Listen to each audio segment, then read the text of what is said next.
Hi, thank you. It's great to be back. Great to see familiar faces and new faces and to be here with such a great group of people.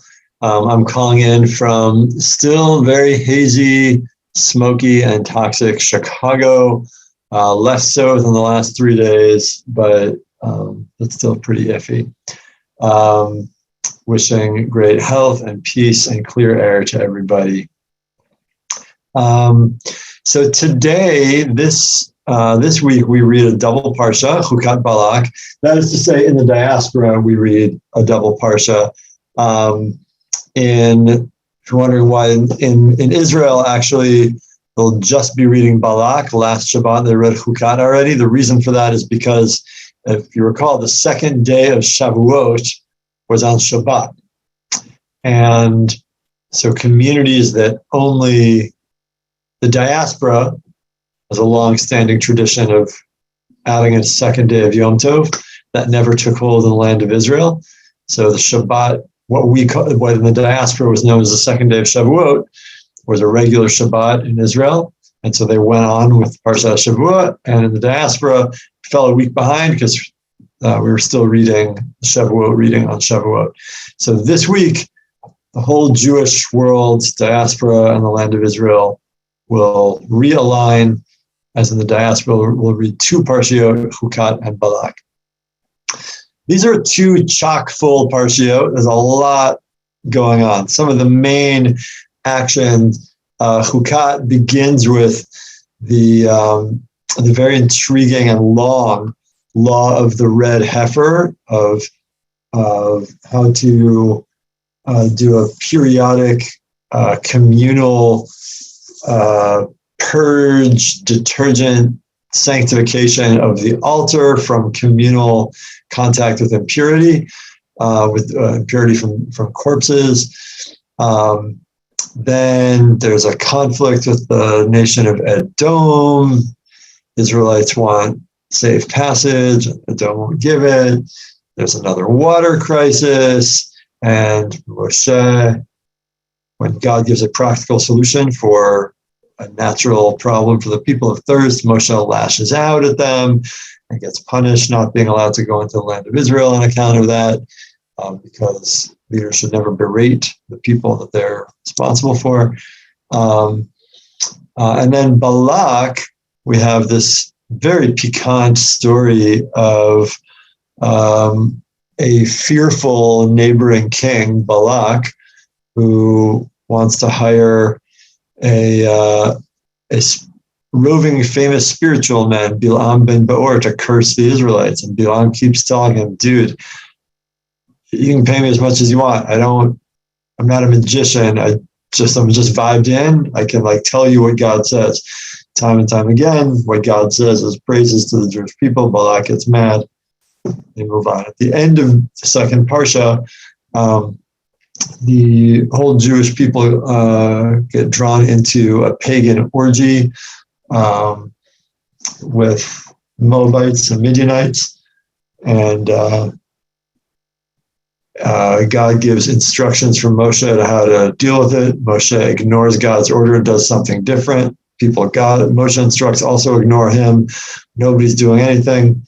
Pinchas goes in as a vigilante, puts an end to it. So those are the main events. And despite all that, I want to focus on perhaps the most obscure verse in maybe the whole Torah, in Parshat Hukat. I'm going to share my screen, and we'll do a little text study. I'll look at an original text, gather some thoughts, and then move forward. Shares.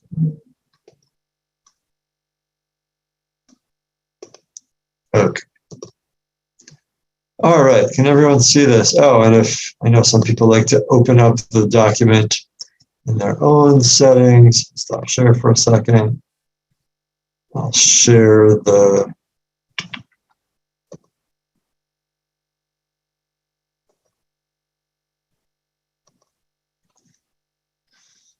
There's the document. So if you want to open it in a different screen and enlarge it, or as you wish, you can do that. Okay. So I've called this study Parshat Hukat, Torah and Conflict Resolution. And we're going to explore that concept from a very strange, maybe surprising source. So Numbers Bamidbar chapter 21. This is after the conflict with the Edomites, when the Edomites wouldn't let them have safe passage, so they have to go around. And so the Torah starts to describe their journey. From there, they set out, Misham Nasau, and they camped on the other side of the Arnon. That is in the desert that extends from the territory of the Amorites. Not surprising. They were just trying to go through the territory of the Amorites. They were refused entry. They got to go around. And here the Torah gives a little explanation. In case we're fuzzy, we're not sure exactly.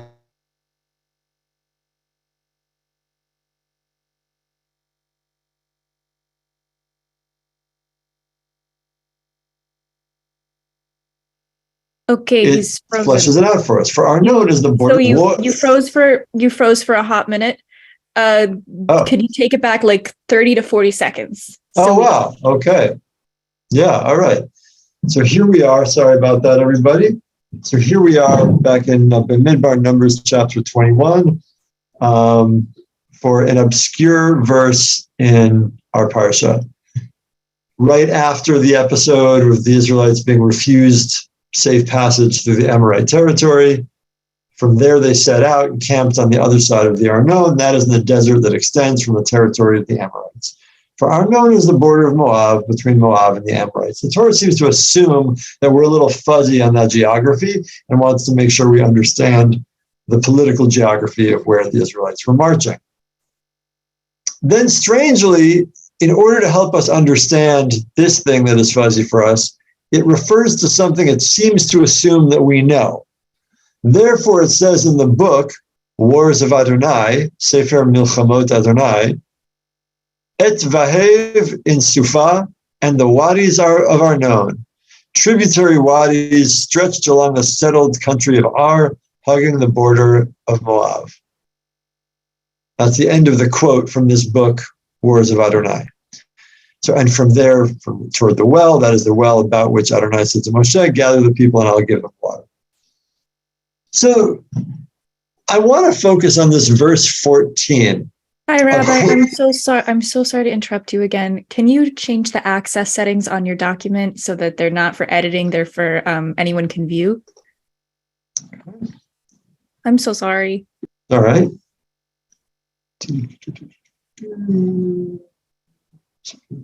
Oh, I see it's restricted. Okay. There you go.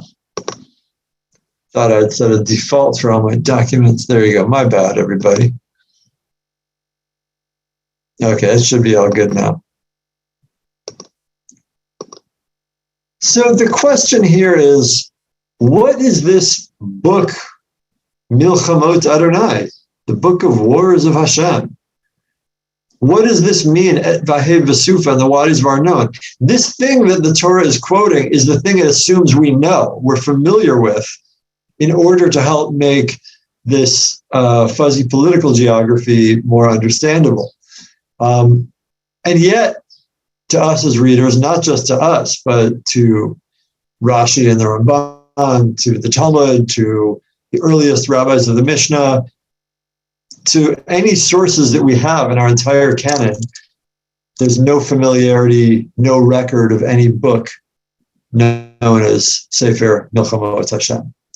So what is being cited here? Well, when there's a reference to something, remember a rabbinic strategy for how to read the Bible, the Torah, is of omnisignificance, to use a term coined by my teacher, Professor Yaakov Elman. And if we don't have access to the book we're referring to, we still have associations based on what is said. So I want us to share a passage in the Babylonian Talmud that makes reference to this verse and try to open our minds to what happens when there's a reference to something we don't know. Therefore, it says in Sefer Milchamot Adonai, Et Wahev Besufa, and the Wadis of Arnon. Rabbi Chia bar Abba said, a parent and child, or a rabbi and disciple, engaging in Torah in one gate, are made enemies of each other, and they don't move from there until they're made to love each other. As it said, in the book Wars of Adonai, Wahev in Sufa. Don't read it Sufa, but Sofa. Okay, so we got a lot to unpack here. What is going on in that Gemara? What's the reading strategy? And then what's the idea? And how do we relate to that to understand conflict in Torah study? So here we have to give a lot of background notes. Number one, there's no record anywhere other than this pasuk of a place called Vahev. Two, in pre-Ashkenazi Hebrew, the letter Vav is soft, pronounced more like a W than a Vav. So the pronunciation of this in the Torah would be more like Wahev. Three, the Hebrew word et, it says et Wahev in Sufa, is not translated into English. It's a Semitic grammatical word to pivot to a direct object.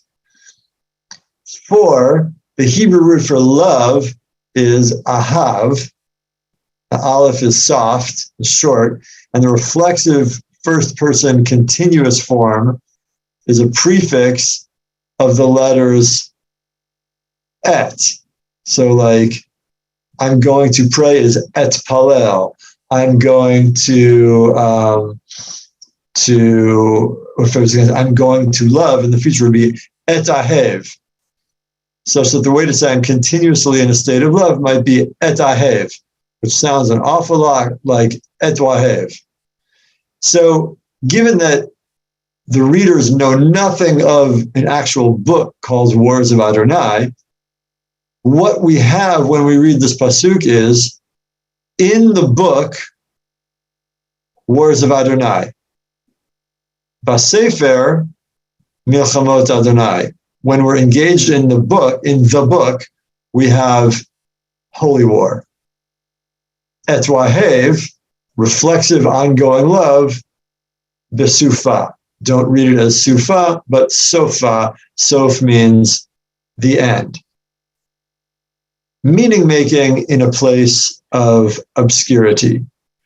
Now, of course, that's not the pshat meaning of this, the simple contextual meaning of the verse in chapter 21 of Bamidbar is a reference to a book that we don't have about a geographic location to make sure we know where it's being described, based on a book that it assumes we know that actually we've never heard of.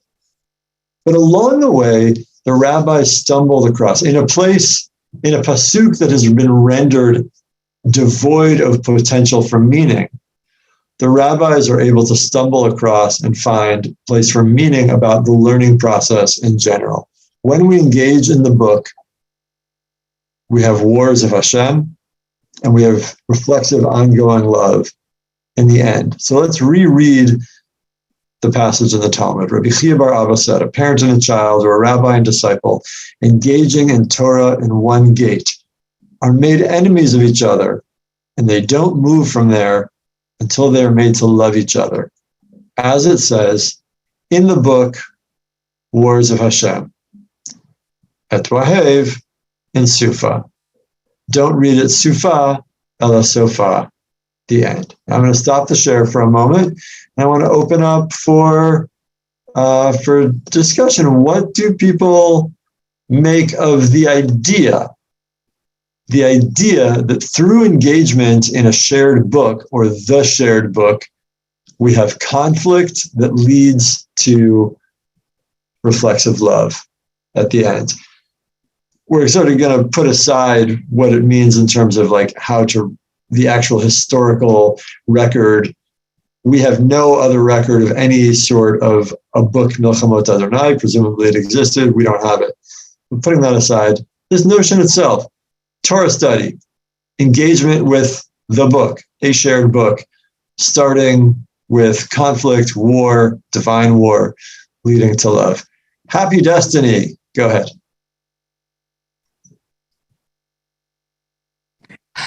maybe what is being said here is in hard times, we find out what we're made of, and love reveals itself amidst the conflict or the difficulty. You're like, oh my goodness, I'm not just walking away now. I'm actually going more deeply into it.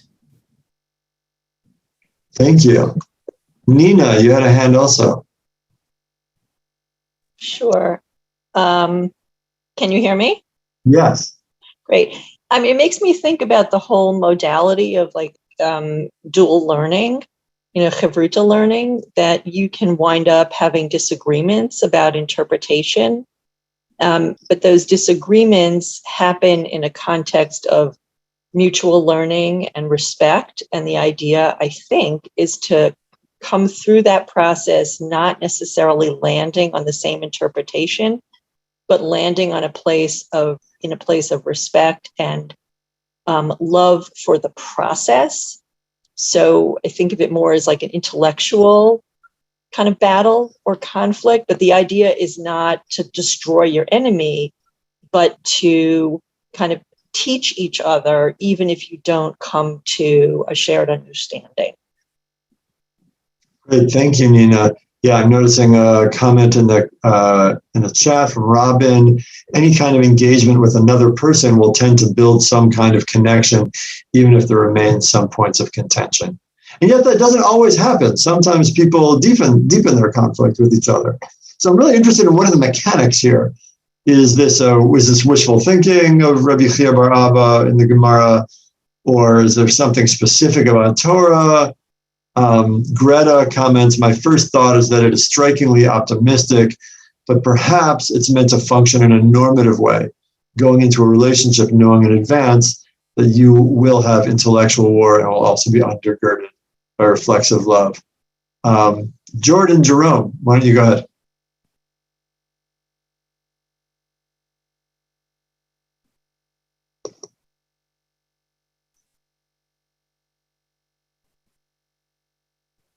Jordan Jerome? Yeah, sorry, I was muted. Yeah, no, I was just going to agree. I think that times of chaos and just war and turmoil, I think that the potential to forge, I guess, profound connections and just to cultivate, love. It passes all boundaries, and I guess, just fostering a shared humanity. So I guess here's my question, responding to all those great observations from everybody. Thank you.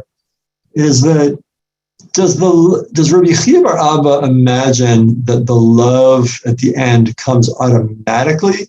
And is that the process of all book-anchored conflict, or is it there's something specific to Torah about it? My second question is, when the love happens at the end, does it come despite the earlier conflict? Or does it come on account of the earlier conflict? And whether it's despite or on account of, does it depend on the kind of conflict? I'm very interested in what are the mechanics, what are the conditions to make this very hopeful statement of Rabbi Chia bar Abba true. I think, we live in a world that has lots of conflict, and this Gemara has potentially a very positive spin on the value of conflict. So let's really get into what are the conditions and mechanics to make that happen. Sarah Zwicker, go ahead. Unmute yourself, Sarah. Okay, I thought I had. Sorry about that. I think what you need is mutual respect. That is a sine qua non. Without that, you're not going to have a good ending. If either of the parties is disrespectful of the other, you're not going to have a good ending. Someone's always going to come out of it feeling abused. Great. Thank you, Sarah. So let's go back into some text and look at a couple of commentaries, one old commentary and one rather recent commentary on this Gemara. You may recall that one of the questions I asked was, does the love come despite the earlier conflict, or through it and on account of it. So Rashi, in his comment to the Gemara here, says, remember the text was a parent and child or rabbi and disciple. By the way, just notice Rabbi Chia bar Abba, I don't know what to do with this, but the paradigmatic pairs that he mentions are all vertically hierarchical pairs.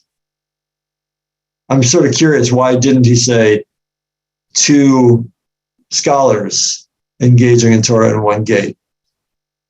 Is there something about the hierarchical process, parent and child, teacher and student, that is conducive to conflict, and conflict might not necessarily happen between two peers? Or is it the reverse? Conflict is always the case, but it doesn't necessarily lead to positive end with peers. I don't know. I just want to notice that, flag that. Engaging in Torah in one gate are made enemies of each other, and they don't move from there until they're made to love each other. So are made enemies. Rashi comments on that because each one raises difficulties against the other, and neither one accepts what the other one has to say. Rashi doesn't seem to engage with the hierarchy aspect. So there's conflict.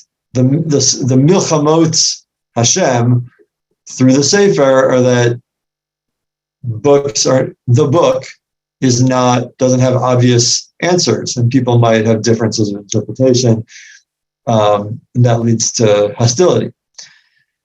So Vahev Vasufa, this is how he teases it out. Book wars, a war that is by the way of the book, has love at its end. So I think Rashi's reading of this is that conflict doesn't necessarily end constructively, but conflict that is by way of this book has love at its end, of the holy book.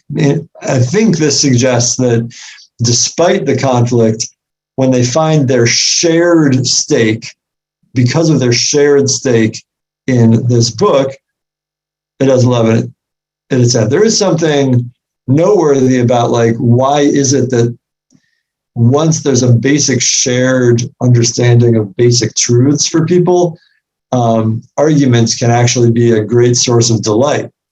But once arguments arouse different fundamental truths, there can be like really profound fissures between people.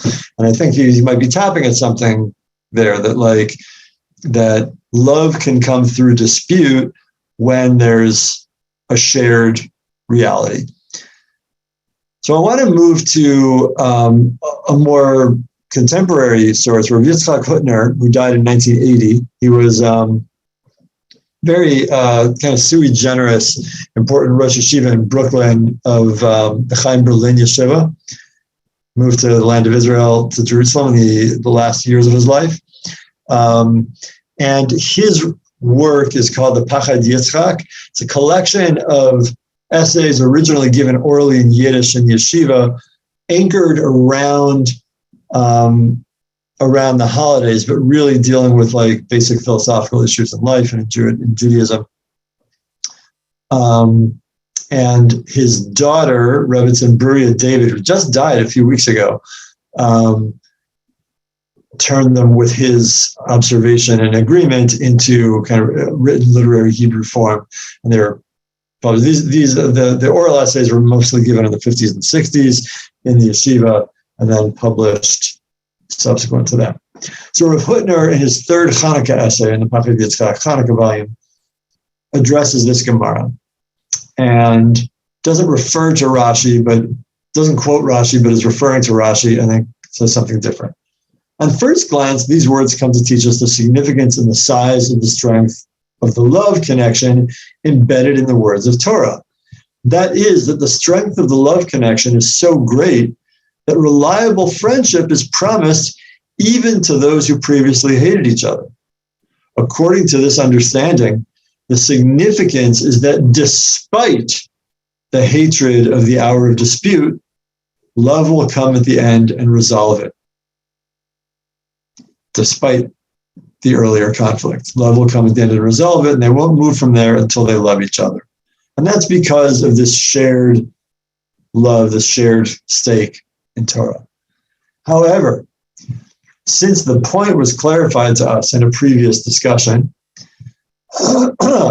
earlier in this essay, he was discussing Torah conflict as a value in and of itself, that the war of Torah is a level of new additional creation. Dispute in Torah is a creative, fundamental creative act. Beyond the level of general words of Torah. This clarification teaches us to know the issue is not that the love at the end comes despite the previous dispute, rather that that's the way the love grows, that it is born and grows specifically on the ground of the previous dispute. For all love reaches its highest peaks when two sides share a creative partnership. And two sides conflicting in halakha are partners in creating a new Torah value, whose name is the war of Torah. Rav Hutner really kind of escalates the implication of Rashi's comment. Rashi's comment, if we think about it, Rashi understands Rabbi Chia bar Abba to be making an observation that sometimes conflict happens in learning, and that's a problem. But stick with it because you have this shared stake in Torah, and it's going to lead to love at the end. But in principle, once you think about it that way, if you're able to avoid avoid the conflict at the beginning, that would be even better. There's nothing about the conflict that is necessary in Rashi's reading to lead to the love at the end. The love at the end is independent of the conflict. The love at the end is based on the shared stake, the commonality, the sameness between people. We are same in sharing this Torah. And Rav Hutner is saying something profoundly different, that there's no way to that mutual love, or at least to this kind of mutual love, without passing through the conflict. The conflict itself is generative. The conflict itself is creative.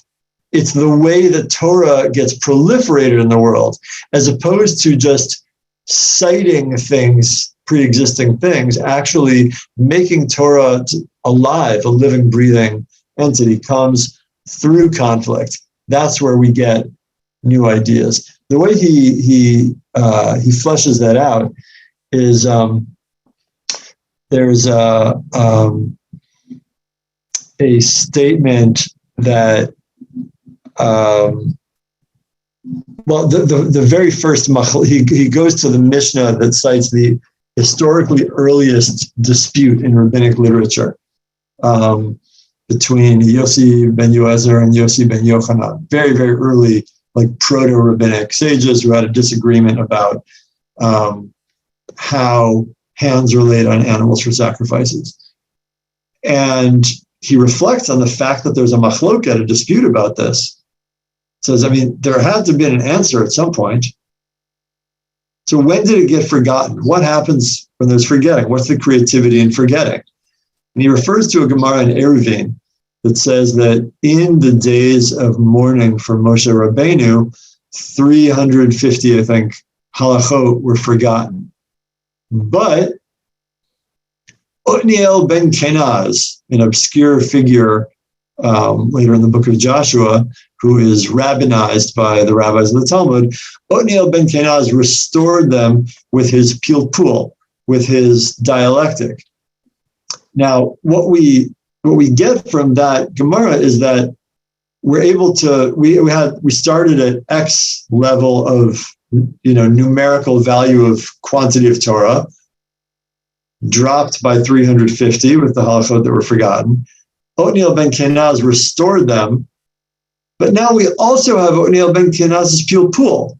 So the process of forgetting and restoring actually led to an increase of Torah, because had it never been forgotten, we wouldn't have had Otniel ben Kenaz's pilpul. We wouldn't have had his dialectics. They too are now Torah. So that is the process of forgetting that leads to increase of Torah. And the process of forgetting is generative for leading to conflict. Anytime we have conflict, each one of us has a different perspective on how to read it.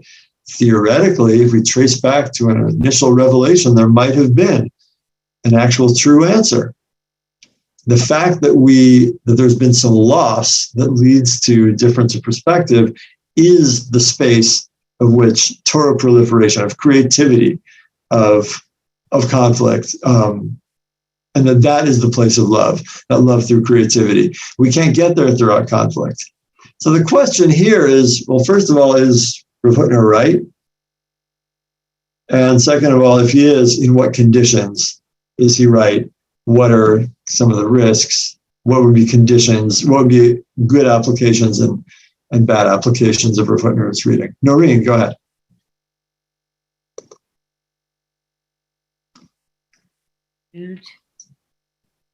Okay. I was just wondering, in going back to the original Rabbi Thea, the dynamic that he sets up with parent and child and rabbi and disciple, that basically is are relationships that start in love. You know, there is originally some love in some respect in that.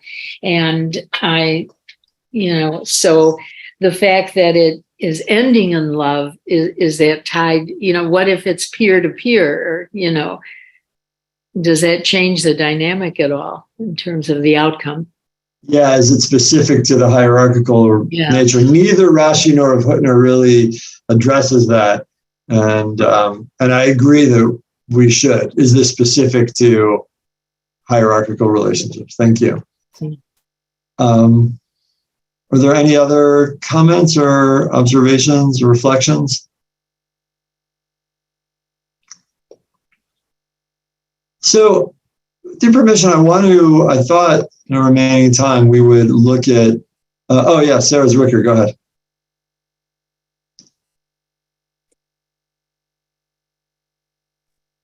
Okay, I should be unmuted now. So the thing about saying that, because of his pull, we are now back there, plus we have the benefit of his pull. But if we hadn't forgotten the 350, we'd still have his pull, and we would have gone another 350 beyond that. How would we have his pull? If we'd never forgotten those halachot in the first place, he wouldn't have had to go through the process of restoring them. But he would have developed new ones. There would have been more enrichment of the tradition if it hadn't been forgotten. So that I'm not sure. There might have been other things, but I think when we know something, we just do the thing that we know. The process, I think what Rav Hutner is tapping into there is that the process of having to reconstruct, I once knew this, I can't remember it anymore. Let's see if we can figure out a way to reconstruct the tradition that's lost. That is what he's referring to as the pilpul, and that can only happen if you've experienced loss in the first place. I guess I'm interested in what are the mechanics, then we might have something different if we'd never forgotten in the first place. But would it be the same creative output? I'm not sure. Well, then what's the purpose of each person? If each person makes a unique contribution to the world, he presumably would still be making a huge contribution to the world. It just wouldn't be on the back of something that's been forgotten, where we have now lost the original sense of it. So it would be additive. Okay, Scott, go ahead. So I think this works well when you are presuming good faith among the participants, and it's perhaps what's embedded in the phrase disputing for the sake of heaven, as opposed to otherwise. Because if you're not acting in good faith, it's hard to see how it ends in love, but rather, significant discord. Great. That's actually a great segue to a different Gemara that doesn't refer to anything in our Parsha, but is really on the theme that I would like to share with you in these remaining minutes, that I think you've hit on. I'm bringing in here because of the question of what are the dynamics. So growing through constructive conflict, there's a passage in the Babylonian Talmud, Masechet Shabbat 63a. there are going to be two passages that unpack these two verses in Psalms 45. So I've brought the verses here for background. We're not really interested in like the original context of the verses, but just so you see it there, gird your sword upon your thigh, O hero, in your splendor and your glory. In your glory, win success. Ride on in the cause of truth and humility and righteousness, and let your right hand teach you awesome things. Putting aside what the psalmist was referring to there, we'll just keep those. You'll have it there to refer to when you see sages in the Talmud interpret it. So Rabbi Yirmiyah said that Rabbi Elazar said, two students of the wise, Talmidei Chachamim. So now we're talking about a peer relationship, a horizontal relationship that we were looking for, two students who sharpen one another in their discussions of halakha. The Holy Blessed One makes them succeed, as it is written, and in your glory win success. V'hadarcha. Don't read it as in your glory, v'hadarcha. Rather, he will sharpen you. V'hadadcha. So there's this is a play on words based on visual similarity. Chet and the chet and the hey are an oral similarity, and the resh and dalet are a visual similarity. I guess hey and chet are both visual and oral similarity. So it says, V'hadarcha tzalach, in your glory win success. And it's saying we should read not glory, but in your sharpening. So when somebody sharpens you, v'chadadcha, you're going to have success. So that's, on a pure level, playing out something similar to what we saw in the previous Gemara. That getting rough in there in the Chavruta context makes you learn better. It's actually good for you. Moreover, they'll rise to prominence, as it is written, win success, ride on. Could it be that this is even if one engages in the study of Torah not for its own sake? Does that happen? Does that kind of jousting, sharpening each other, does that lead to success even when you're engaging in Torah for maybe ulterior motives? Scripture teaches no, when it's in the cause of truth. Could it be that this is even if they act arrogantly? No, Scripture teaches humility and righteousness. So here we're getting more of the conditions.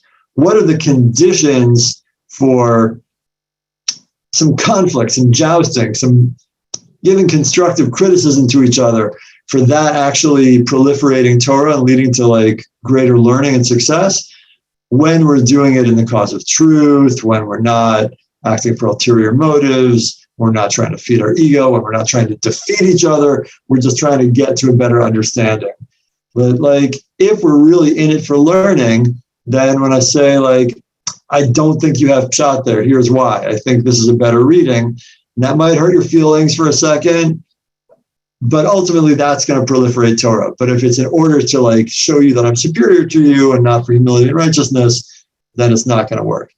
If they do this, they merit the Torah that was given with the strong hand of God, as it is said, let your right hand teach you awesome things. I'm interested in, why Rabbi Yirmiyah worries about false intentions in study and about arrogance. And, how do we actually go about living this, sharpening each other when we're learning with each other? How do we get brave and learn to be present and to be in the search of truth and to know that mistakes are necessary and sharpening each other is necessary?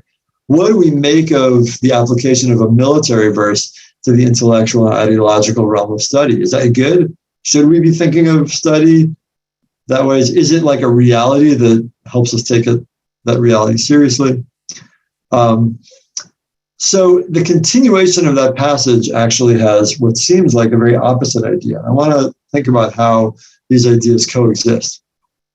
The same Rabbi Yirmiyah, so we quoted Rabbi Elazar in praising, jousting and conflict and sharpening and learning. Now Rabbi Yirmiyah quotes Reish Lakish, Rabbi Shimon ben Lakish, who says two students of the wise, who are gentle to each other in their discussions of halacha, the Holy Blessed One listens to them. Now, these are different outcomes. Rabbi Elazar said, when you sharpen each other, God makes you succeed. When you're gentle with each other, God listens to you. I don't know how are those different? That's an interesting question. What are the contexts in which we should go about being gentle to each other in our communal learning? How would we do that? What are the mechanics? What are some risks? What are opportunities? If you notice that Rashi says, "Hanochin zel hazeh," we were gentle to each other. Rashi says, "Nosin v'notnin b'nachat ruach," giving and taking on the matter in a gentle manner, engaging in order to learn from one another.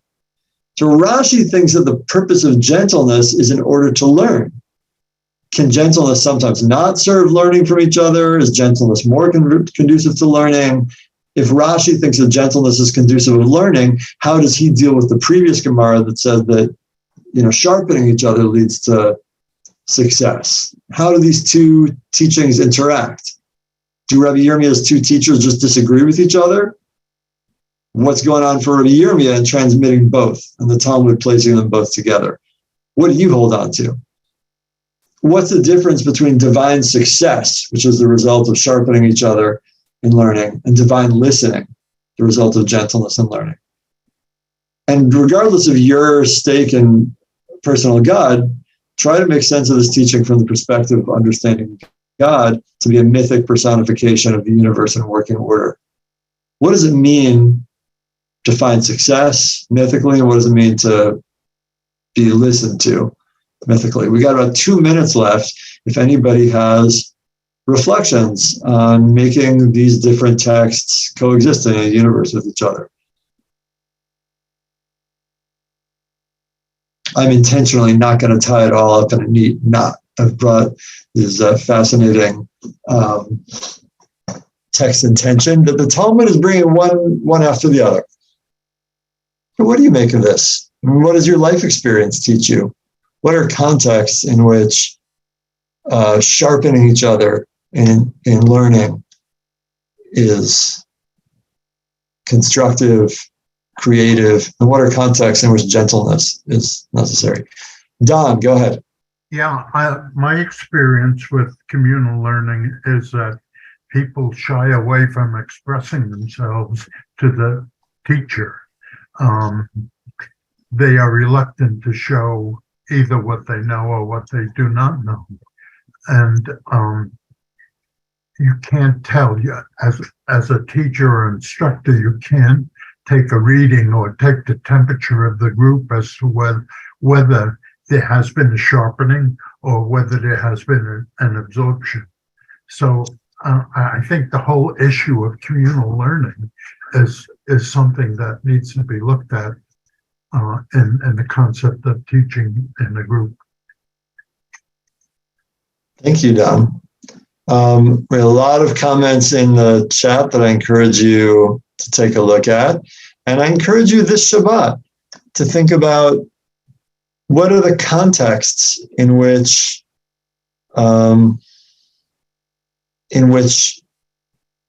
we thrive, we grow, Torah grows through gentleness, through nurturing in our conversations through Torah.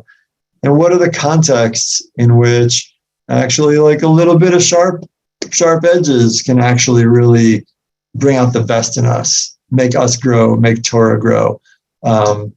You have the source sheet, you can continue to meditate on it, maybe print it out and share it at your Shabbat table or over the course of a long Shabbat afternoon, musing with people. Maybe you'll even have some jousting and sharpening of edges and different opinion with people. And I hope that process leads to greater love through that conflict and creativity.